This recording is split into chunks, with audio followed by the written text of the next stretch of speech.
Hello and welcome to the European Report. My name is Simon Barrett. I'm the presenter and the producer of this program. I recently asked my very good friend Benjamin Rubin, who is a practicing Jew and an Israeli, to take my place to interview a very famous Israeli journalist in the press club in Brussels, Ben Daor Yemeni.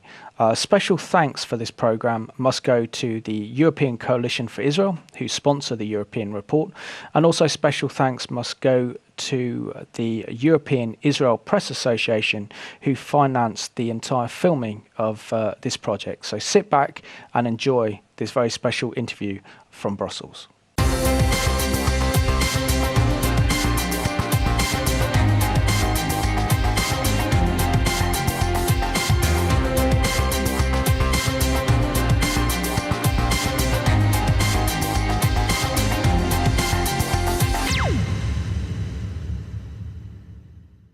Hello and welcome to a special program of the European Report here from the heart of Europe, the press club in Brussels. My name is Benjamin Rubin and I will be standing in for Simon Barrett today, who unfortunately couldn't be with us. Some of you may know me already from the Middle East Report, where I'm a usual guest, but today I'm taking a different role. I will be interviewing an honorable guest and a fascinating interview, Mr. Ben Daor Yemeni, who is a prominent Israeli journalist, a researcher, and a jurist. I'd like to thank our host today, which is the European Israeli Press Association. Especially, I'd like to thank Paul Tillens for organizing this interview. And I'm excited, especially about this interview, because I've been following Mr. Yemeni column in the Israeli papers for the last 5 years. And I have to say honestly that Mr. Yemeni brings an opinion and a voice and a way of articulating his opinion that puts him in the top of the Israeli spokespeople and a personal hero for myself. Thank you very much for accepting the invitation and being with us today. Thank you for hosting me. We're going to talk today about concept that you're using a lot, Industry of Lie and other activities you're doing. But before we go into the depth of the matter, I wanted to ask you a question a little bit about your background. We just heard you speak in a press conference organized by AIPA, and you said that your parents were Palestinians, Palestinian Jews.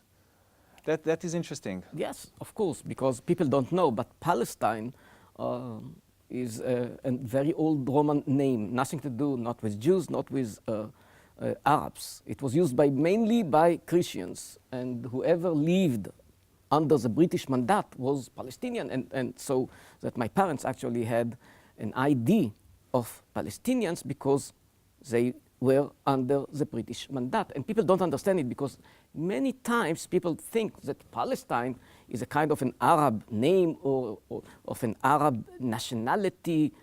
Nothing to do with it. People have to know history. After the First World War, Palestine was declared by the British mandate by the British occupation of the area that was never before during the Ottoman Empire was called Palestine. It was called Palestine by the Romans 1,000 years ago, but not in our generations. So my parents were Palestinians. So we have kind of a mixed terms that got lost in translation, yes, if you may. Exactly. Also, following your history, you have quite an interesting history. You studied law, if I'm not mistaken? I studied law, I studied humanities, yes, both. And you declared yourself as that you were a peace activist, or you are a peace activist? For many years, I was part of the peace camp. Something like more than 20 years ago, I went all the way to Tunisia to meet Yasser Arafat, who was the leader of the Palestinian movement, PLO, Palestinian Liberation Movement, in order to speak, in order to promote peace in my capacity only as someone who is a peace activist in that time. So what happened, Mr. Yemeni? Did the peace change or did you change? One of the problems of many intellectuals is that they are not confused by facts, and things happen. I'm a peace supporter. I'm pro-Palestinian, I'm pro-Israeli, I'm pro-peace. I did not change my mind, but things happened. And we have to face the reality. Unfortunately, too many people are ignoring the reality. People like to live in denial. And a lot of things happened since more than 20 years ago up to now. We had the Oslo process. You mean the Oslo peace process that started Exactly. in 1994? And agreements were signed by Israel and the Palestinians. Later on, to remind us all, there was the Clinton proposal, a peace initiative by the President of the United States. 2 states for 2 peoples. It was rejected by the Palestinians. We have to remember it. Again, it happened in 2008. A peace proposal, 2 states for 2 peoples, by Ehud Olmert. It was rejected again by the leader of the Palestinians, Abu Mazen. We cannot forget it. We cannot forget it. And people sometimes, I have no idea why, but they tend to forget it. Actually, I guess that we are going to speak about the reasons why people ignore facts, why people speak about narratives, which mean many times lies, instead of to speak about reality and about the real facts, real history. I think your speciality and what makes you unique in your writing and your talking is your commitment to truth and to facts. And you bring a lot of facts into light that were perhaps not known. For example, I just been reading your column and a few weeks ago, maybe a couple of weeks ago, you wrote about an incident that happened not so far from here, not by Clinton in America. We are sitting here in Brussels and just in the neighboring state in Holland. You wrote about the story of Mahmet Sahin. I don't know if I'm pronouncing the name correctly. Correctly. Do you mind telling the viewers what was the story? We are speaking about a Turkish PhD student who interviewed some young people from his own community. Just it happened in one of the cities of Holland, and they told him that they admire Adolf Hitler, and they think that all Jews should be killed. Did they give any reason why? Because they don't like Jews. Nothing to do with Israel, nothing to do with the Middle East, nothing to do with, they don't like Jews. And he asks them a lot of questions. I have to drink, just a minute. And he himself, as a Muslim, as a Turkish, he was amazed. And he decided that he must begin with a process of education, because they didn't understand even what they are saying. They hate Jews.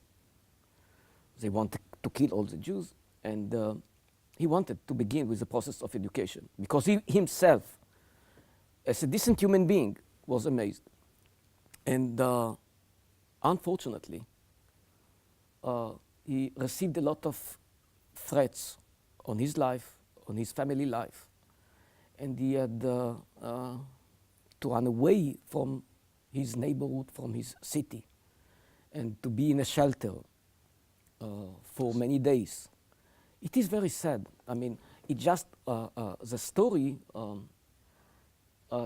is showing us that we are facing a real problem here in Europe.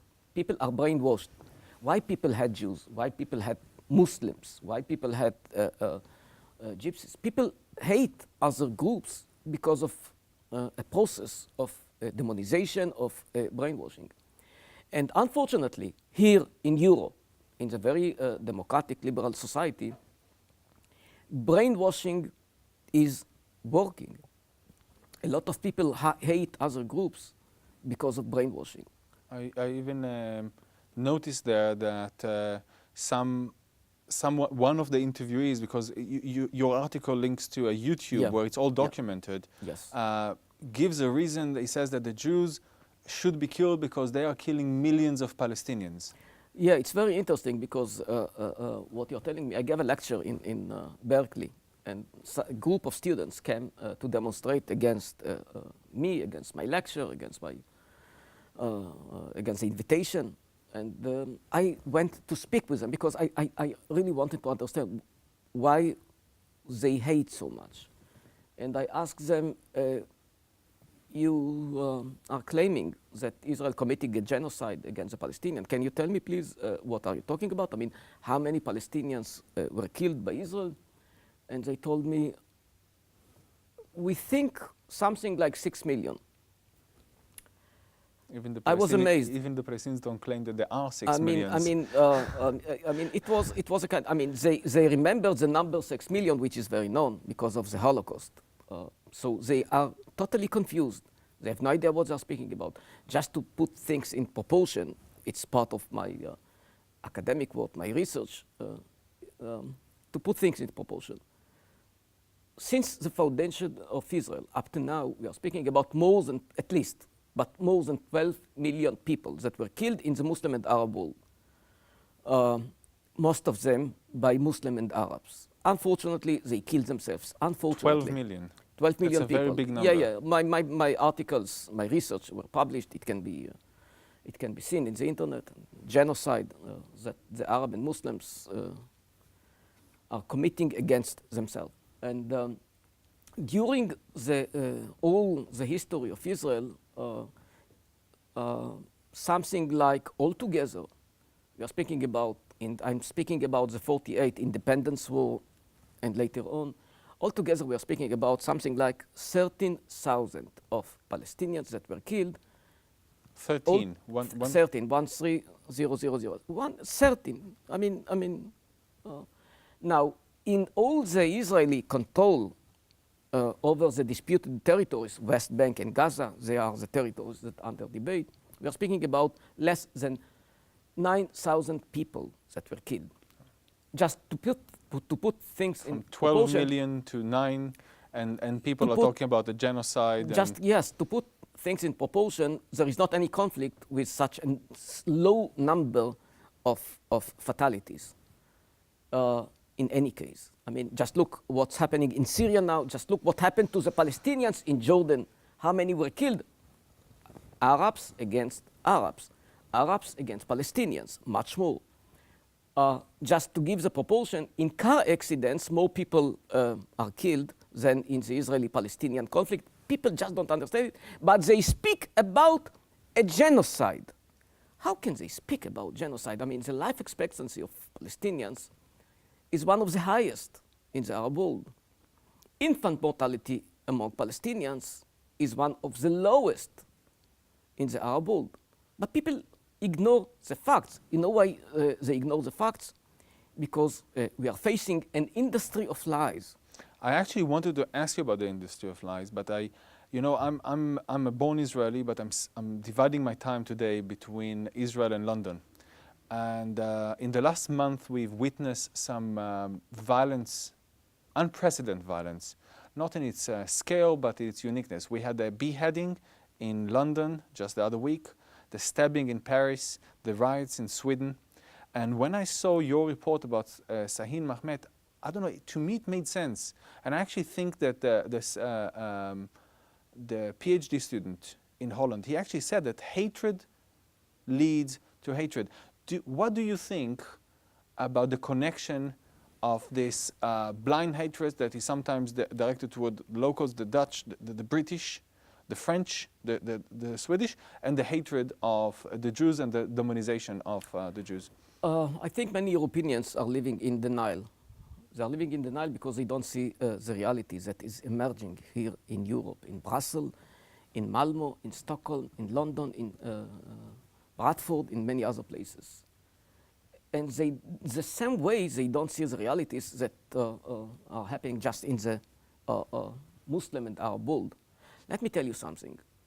People ignore it, but every month, I'm not speaking about Syria, I'm speaking generally, just by global jihad, by terror of the global jihad, we are speaking about between 500 and 600 people that are killed, massacred. A month. A month. In Nigeria, in Somalia, in Dagestan, in Iraq, in Pakistan, people are killed. Now, it's Islamists who kill Muslims. They don't kill Europeans, they don't kill Israelis, they don't kill Americans, they kill their own people. They are totally ignored. Who cares about them? Now, Look what is happening in Europe. It's very interesting. It's again, it's not the Muslims. Most Muslims in Europe and in other places are decent people, working people. We are speaking about groups of radicals that are taking over their own neighborhoods and their own communities. I'm not speaking about Muslims, I'm speaking about Islamists. And they are in a process of radicalizing the other people, the communities themselves. And this is the outcome, what happened in Holland. And the PhD student, Mehmet Sahin, he saw the process and he understood that it must be stopped. Now, why did it happen? It happened because of a lot of reasons, but people are connected only to Al Jazeera. They don't even watch the European channels. They watch only Al Jazeera with all the brainwashing against Jews, with all the brainwashings about what Israel is doing to the Palestinians, which is mainly lies. And this is part of what you call the industry of lies. It's a huge industry of lies, but it's not only against Israel. We have to understand it. I mean, when people in Sweden and when people in Brussels, when people in London are against Europe itself, it has nothing to do with the Middle East conflict. It is because they import imams to many mosques and they brainwash the young generation. We have to face it. You cannot ignore it anymore. There was something very, very interesting that happened in Norway. A very nice kind of story. Most mosques are financed by the Gulf countries. In Norway, according to the law, if you want to accept a donation from a foreign country, you have to receive the confirmation of the government. Saudi Arabia wanted to donate money in order to build 2 big mosques in Norway. Now, it's a left-wing government in Norway. They said, we welcome the donation, but we have one condition. And I was shocked because it's very interesting. They said, you want to build a mosque and to give money? We are a very rich country. We don't really need your donation, but if you want to donate, welcome. But we have only one condition, a very simple one. And the condition is, we want to donate the same amount of money in order to build 2 churches in Saudi Arabia. Will you accept it? And this is documented? You can find it. Yes, of course, it is. Now, it's a wonderful story that, I mean, I told myself, wow, maybe they are beginning to open their eyes. Not because Muslims are inferior, the opposite. Because we should treat Muslims equally. If you have your own standards, we want it to be mutual. If you don't let us donate money in order to build churches in Saudi Arabia, how comes that you come to our country and ask to donate money? I mean, why do you think that you are allowed to do everything and we are not allowed? So, your industry, the concept of industry of life, by the way, is this your concept or is a concept you've adopted?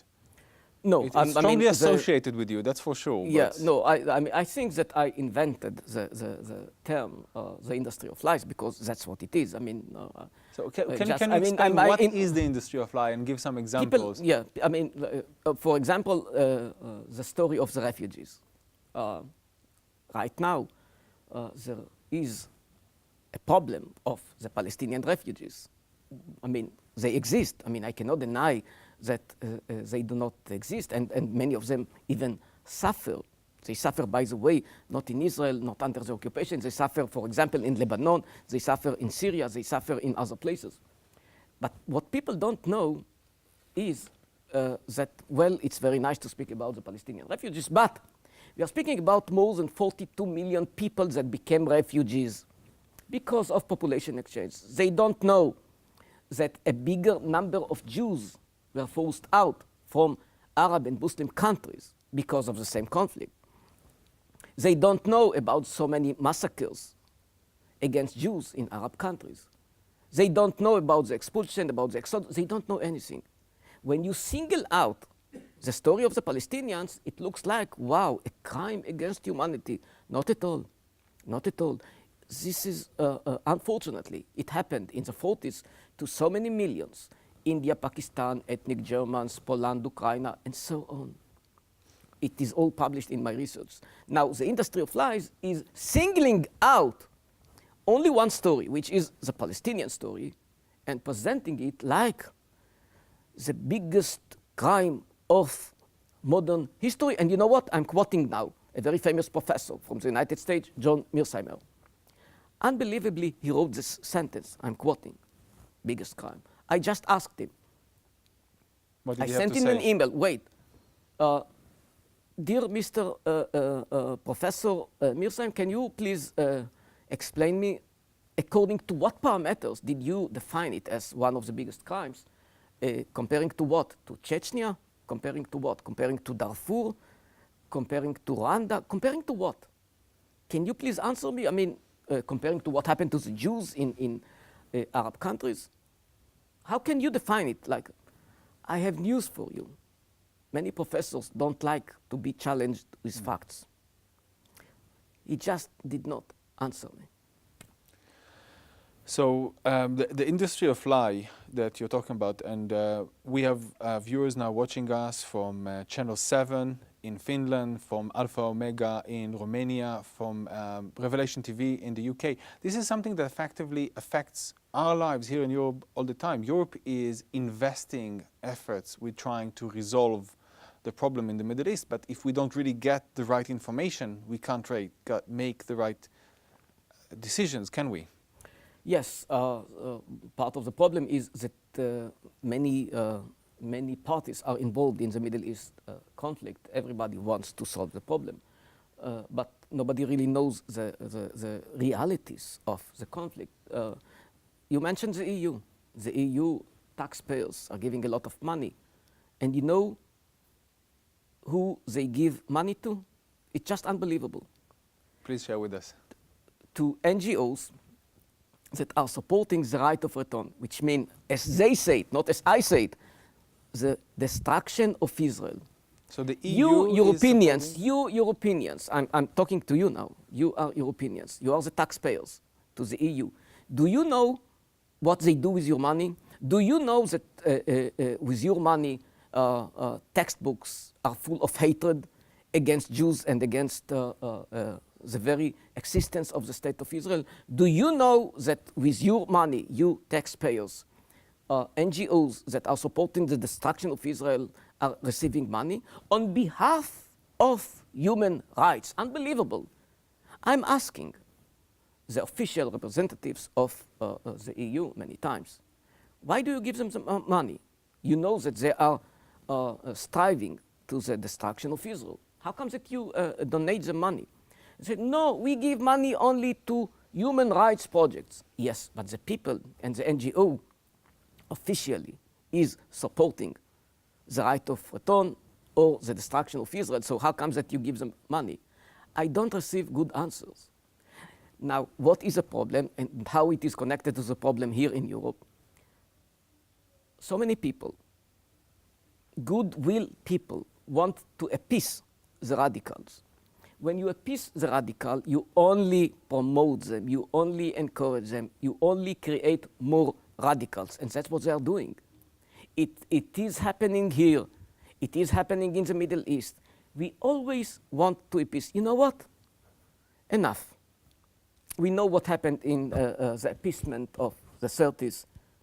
We know that we have a new, sorry to say it, not in a nice way, we are speaking about a monster. The monster is not killing Jews and not Europeans. The monster right now is killing Muslims. Every day, every week, every month. Enough. And Enough. the violence is actually spreading now to the streets of From Europe. time to time, it's coming also to the street of Europe because the same people that are demonstrating against Israel in the street of London are the peoples, the same people who are beheading British soldiers. And they do the same in Paris, and they do the same in other cities.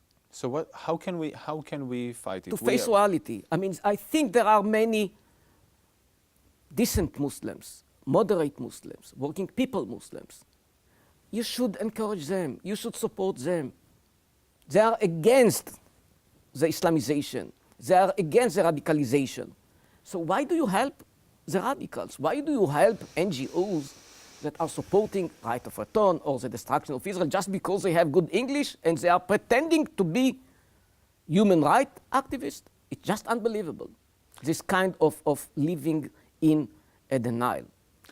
Mr. Yemini, we're drawing to the end of this show, and you spoke about the dangers of the growing radicalization of some populations, Muslim populations in Europe, combined with the industry of lie that kind of covers it all up. What do you think can we do, us as a Jewish community, and how can we cooperate better with our allies, the Christian communities around us, and other allies in Europe to fight this phenomena? There is something very funny. People don't know, and people think that the Hamas, for example, and other radical organizations are against Jews. A big mistake, a huge mistake. I mean, people like to delude themselves. The Hamas and other radical organizations are not against Jews. They are also, of course, against Jews, but they are against Christians. They are against whoever is not them. And you know what? They are even against Muslims who are not them. Because as we already said, it's the Islamists who kill Muslims, mainly. Now, we have to open our eyes and to see the reality. The problem is not Israel, the problem is not the Israeli-Palestinian conflict. The problem is with the radical Islam, with the global jihad, that you have it already here. And it's not against Jews, it's against you, Europeans. Not the Muslims are against you. The Islamists are against you. The Islamists are against the Muslims. And you finance them. And you import imams from this kind of dark regimes. I just want to say that as an activist who acts for Israel, I also have, I lived next to Muslim neighbors back in Israel, and I have Muslim friends, and we're not talking about Islam, we're talking about Islamist fundamentalists. Exactly. Mr. Benyamini, in one of your recent columns, you've written that it seems like the Palestinian leadership is more concerned about the annihilation of Israel as the Jewish state than with the establishment of a Palestinian state. Yes, unfortunately, this is the situation because they could have a Palestinian state. We cannot forget history. We cannot forget that a Palestinian viable state was proposed to the Palestinians. If we go to history, it happened in 1937 by a special commission. They could have a state. It happened again, of course, in the UN 1947 partition resolution, 2 states. An Arab state, which we call today a Palestinian state, and a Jewish state. They rejected it, the Palestinians and all the Arab countries. And it goes on and on. It was proposed by the President of the United States, Bill Clinton. 2 states for 2 peoples. It was rejected by the Palestinians. In that time, by the leader of the Palestinians, Yasser Arafat. It was rejected again, 2008, by Abu Mazen, Mahmoud Abbas. Do you think, I know that you're not the greatest admirer of Israel Prime Minister, Mr. Benjamin Netanyahu, but do you think today that if a serious Palestinian leader would have done what the Egyptian leader, Anwar Sadat, and come to the Knesset and just declare there no more war, no more bloodshed, let's sit down and speak peace. Do you think that the Israeli government would do peace with the Palestinians today? I can tell you just one thing. First of all, I do hope that it will happen. Unfortunately, I don't see something of that kind is happening according to what they teach in their textbooks, according to the money that they give, by the way, on the expense of the European taxpayers, the money that they give for hatred, the money that they give to the families of suicide bombers. I don't see it happening, but you know what? History full of surprises. And the moment that Palestinians, the leadership, will decide to go for the 2 states, for 2 peoples solution, a real solution, end of the month, I can tell you just one thing, that 100,000 of Israelis will go out to the streets and ask for peace. To remind you, it happened before. It happened. I remember Israel is a democracy. Yeah. And hundreds of thousands. I'm not that old. I remember the parties, the peace parties of 1993. Most Israelis are part of the peace parties, which mean, yes, we want our independence. Yes, we want Israel to be a Jewish and democratic state. But it doesn't mean that we want to continue the Israeli control over the disputed territories forever. If they want independence, they will receive it. They will receive it. Unfortunately, I don't see it happening. And if it will happen, and if I will have to criticize the Prime Minister of Israel, I will do it. I have news for you. I do it now. Yeah, you do. You do. So I mean, I don't have to wait to the future to see that the moment, some months ago, the moment that Abu Mazen said that he himself might give up his right of return to Safad, I immediately published an article. Let's go for it. It's a turning point. The only one problem was that it took him something like 12 hours before he retracted and said, no, I didn't mean it. I was misunderstood. Yeah. You just mentioned the right of return and Mahmoud Abbas, and we need to remember that the Palestinian political system is effectively divided into two, the PA, the PLO, which is the more considered secular and moderate, and the Hamas, which is considered to be more religious and extremist. Yes. Now, you mentioned the right of return. What is the right of return? Right of return, it means that people... I should say is the so-called right of return. The so-called, the so-called right of return. But we cannot forget, first of all, the background in order to understand what does it mean. Background is that many millions, as I said before, more than 42 million people were forced out of their homelands. And the question is, do they have the right to return to their homelands, the places where they were forced out from? And the question should be raised to a lot of cases, to what happened in Central Europe, between Poland and Ukraine and ethnic Germans and so on, so many cases. Now, let's do something which is very simple. If all the others, 42 million people from that time, if they will receive the right of return, in that moment, Europe will collapse. You know what? Europeans know it. That's why only warmongers are asking for the right of return from Germany to Poland or to the Sudetenland, Czech Republic. Now, so I don't want Israel to be singled out. I don't want the Palestinians to be singled out. I don't think that so many Jews that were forced out from Arab countries should receive the right of return to Yemen or to Iraq or to Egypt. You know what? I have news for you. We don't even want the right of return. We don't want the right of return. And you know what? The Palestinians deserve a statehood. They want self-determination. Let's go for it. But you cannot ask for the right of return to another state, which means Israel. Because if you ask for the right of return to Israel and not to Palestine, you do not mean peace. So effectively, the right of return is a cover-up. It's a cover-up, yeah. It's a synonym to the destruction of Israel. Let's put it on the table. It's a synonym. I mean, most decent people know it.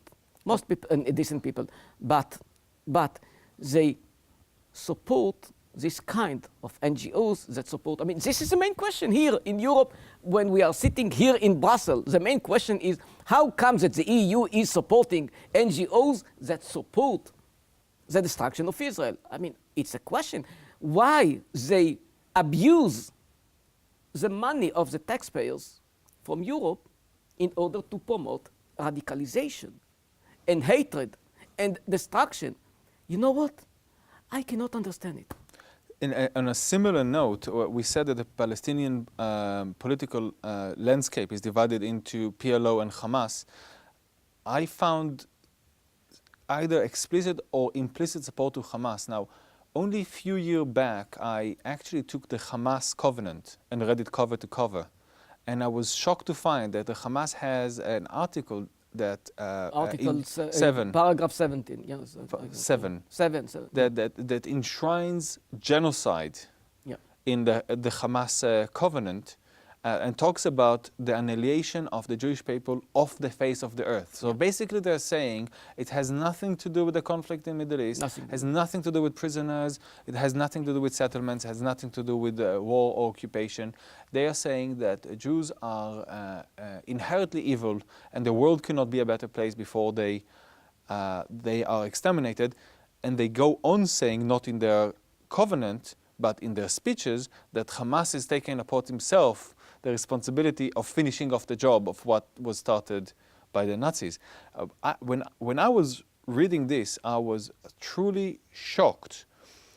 But one of the questions I get a lot is, isn't it just rhetoric, or do they really mean it?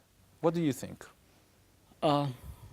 We have the answer, unfortunately. We have the answer because we have to look what is happening in the Arab world, in the Muslim world.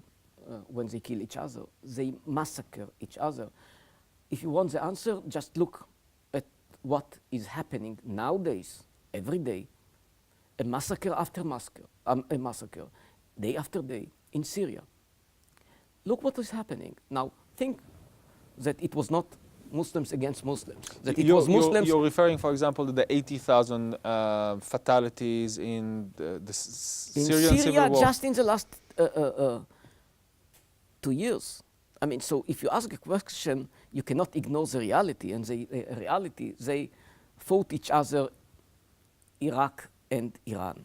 They did it in Algeria in the 90s. To remind you, there was a civil war. 70,000. Nothing to do with Israel. It's something between 100,000 and 200,000. Now, imagine that the same kind of people will have the chance to kill Christians or Jews that they consider as enemies. Will they do it or not?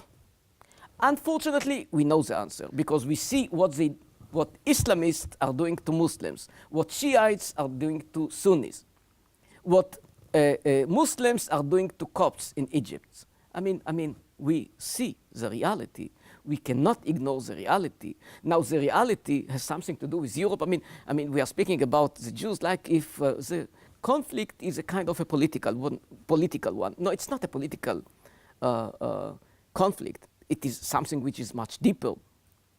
What happened in London is to bring the Syrian school of mind or the Iraqi school of mind or the Pakistani school of mind to the streets of London and to the street of Paris and to the street of Stockholm.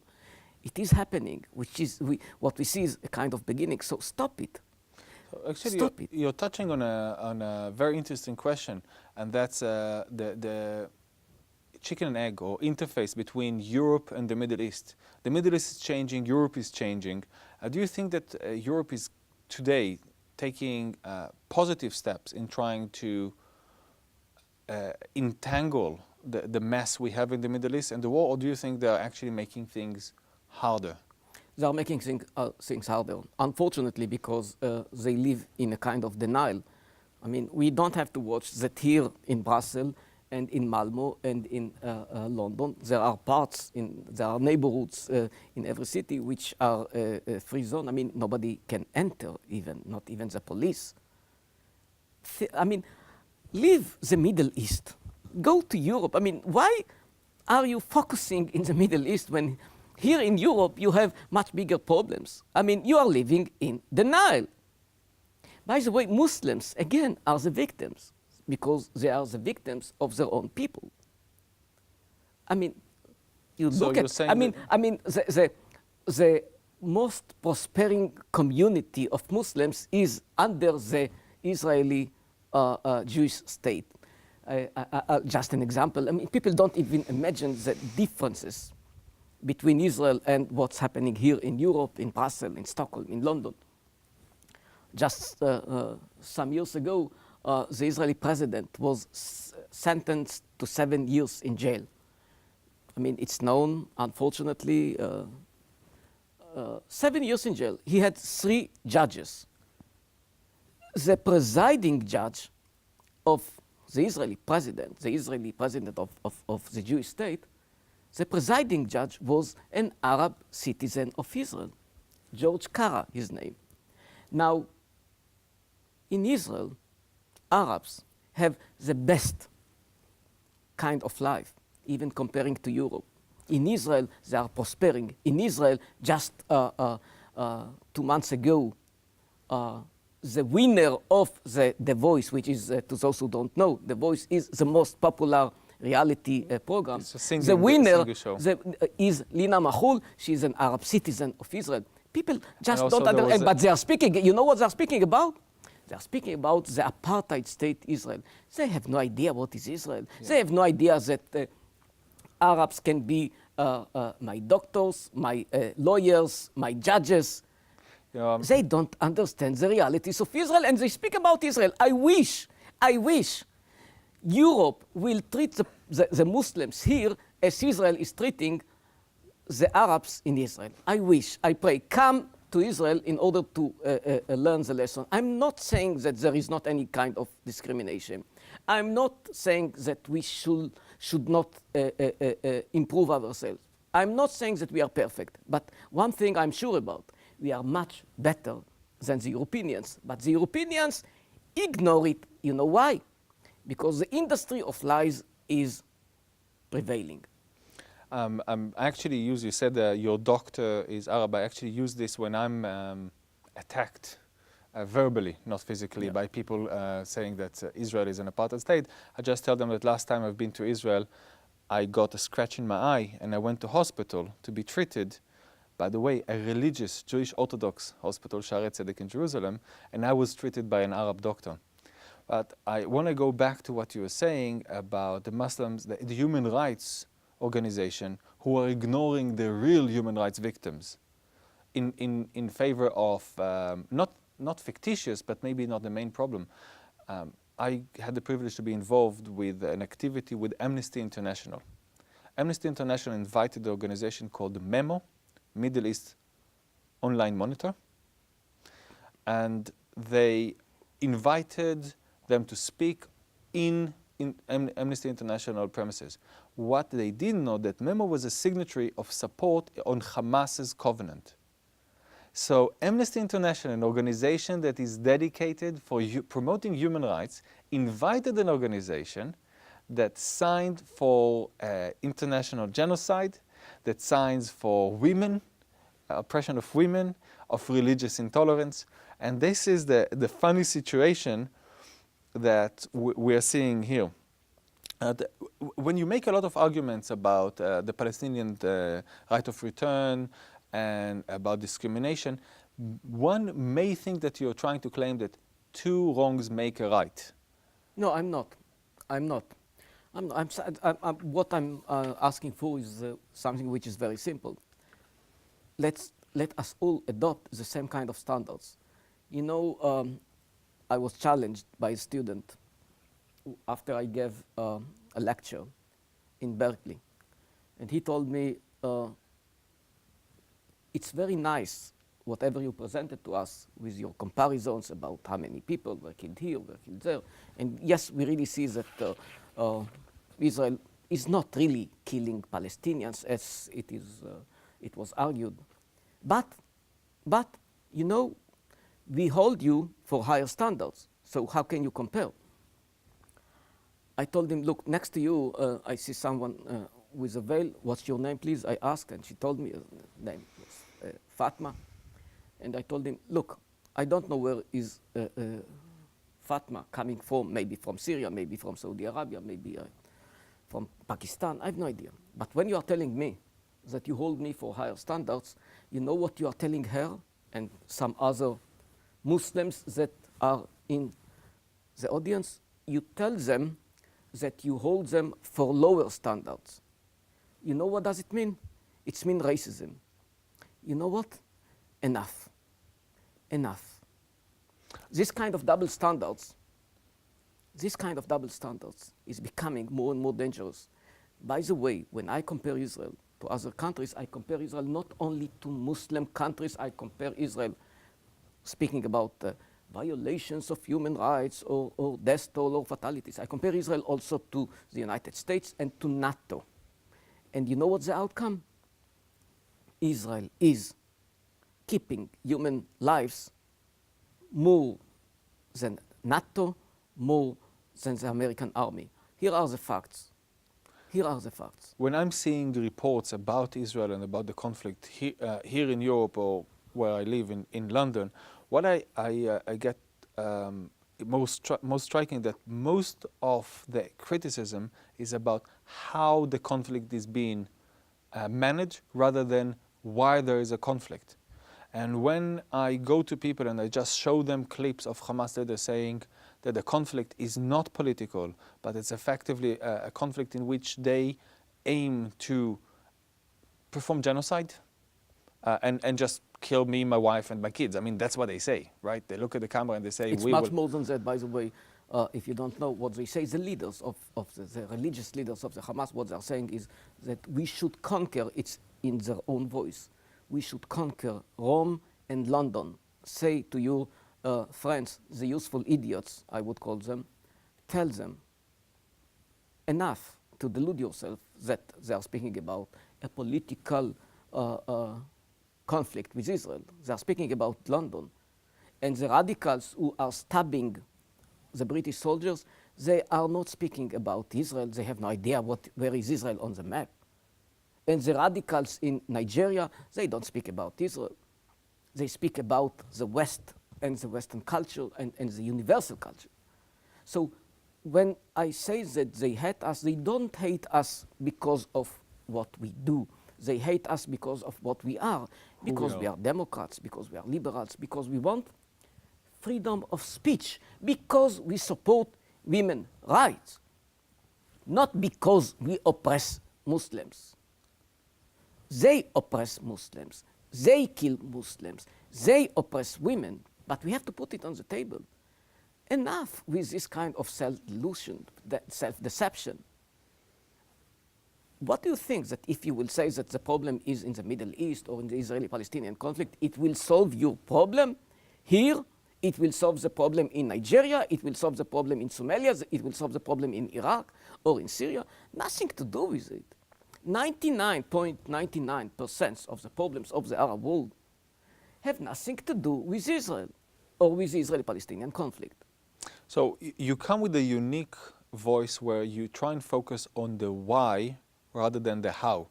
You talk about human rights organization and you criticize them, not on how they cover it, but why they cover it. You prove in your reports. And by the way, I should tell everybody the reports are almost all of them translated into English, and you can find it online. And also some other languages. So you say you prove that those organizations are motivated by being anti-Israeli. You prove that the conflict is because of the lack of willingness of the Palestinians to accept a Jewish state. I'm really fascinated. You have the opportunity to present your findings to people of influence. How is it received? Some of them are influenced. I have a surprise for you. It's not that I paid a visit to some places, like Ireland, like other places. I met journalists and politicians. And I must admit, I found a lot of open-minded people. And they said, you know what? Many things we just didn't know. We really didn't know. So how can we... And I want people to know, I don't want people to be against Palestinians. Of course, I don't want anybody to be against Muslims. I just want people to know the reality. I want people to support the moderate Muslims. I want people to support the moderate Palestinians. I don't want anybody to support the radical NGOs that disguise themselves like if they are working on behalf of human rights. That's what I want. I don't think that the way to solve the problem is to support the NGOs that are supporting the destruction of Israel, and tomorrow they will decide that they want the destruction of Europe, and they don't understand it.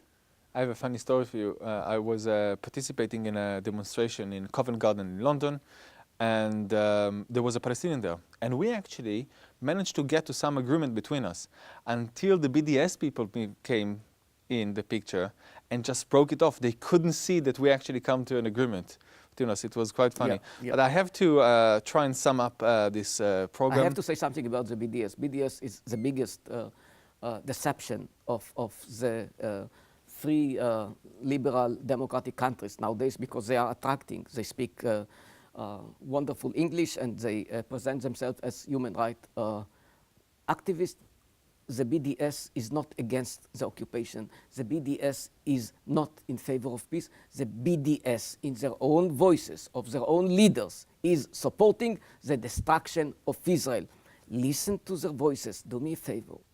I beg you. Just listen to what they say. Don't listen to me. They strive for the destruction of Israel. They are the Hamas people, but with a good English. That's what they are. They are the Al-Qaeda people with a very nice English. That's all. I'll have to try and bring it to a conclusion. We heard very informative information, very powerful things about a growing radicalization of society here, about seemingly human rights organizations that are effectively being anti-Israeli, disseminating anti-Israeli lies. And we can learn more, we can do more. Mr.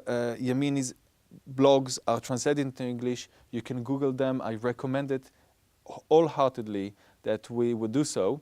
I want to remark on your last comment about BDS being Hamas just in different colors. When I was active in Covent Garden, I challenged the BDS people to condemn Hamas. I would go with the Hamas covenant and just show the passerbys that Hamas covenant, just black on white, says, calls for genocide, and ask the BDS members, can you please condemn Hamas? And because most of them, in private conversation, were either members of Hamas or supporters of Hamas. So I really recommend every viewer we have now to do that. We are on a crossroad in Europe. It can become better or it can become worse. And I think we should try and make it better, and with the information that you're providing to us, we can make it better. Just one last question. If there is one activity that our viewers can do in order to support, what would you recommend it would be? Writing to their MPs? Everyone, I mean, a lot of people have a lot of power. Many times we, as viewers, as readers, I mean, we think we are powerless. I mean, we are manipulated by this kind of mass media and so on. No, no. If each one of you will ask his representative, I don't want you in the EU to finance radical NGOs. I don't want you to finance textbooks that are striving for hatred. Do the most simple thing that you can do. Learn the facts. By the way, don't take me for granted. Check the facts. Check the facts and go for it, for your own sake, for reconciliation, in order to promote liberal democratic Muslims and in order to promote peace. Thank you very much, Mr. Benyamini. We will have to close up with those words. We have to follow the money. Ask your MPs where is your money going. Make sure it doesn't go to radical groups. Be part of the solution, not part of the problem. I'd like to thank Mr. Yamini for your fascinating interview. I'd recommend everybody to read Mr. Yamini's blogs, and I'd like to thank our host on the European Israel Press Association again, and thank our viewers from Channel 7 of Romania, of Alpha Omega, Channel 7 of Finland, Channel Alpha Omega of Romania, and of Revelation TV of the UK. Thank you very much for staying with us, and please stay tuned for more episodes of the European Report. Thank you, and shalom.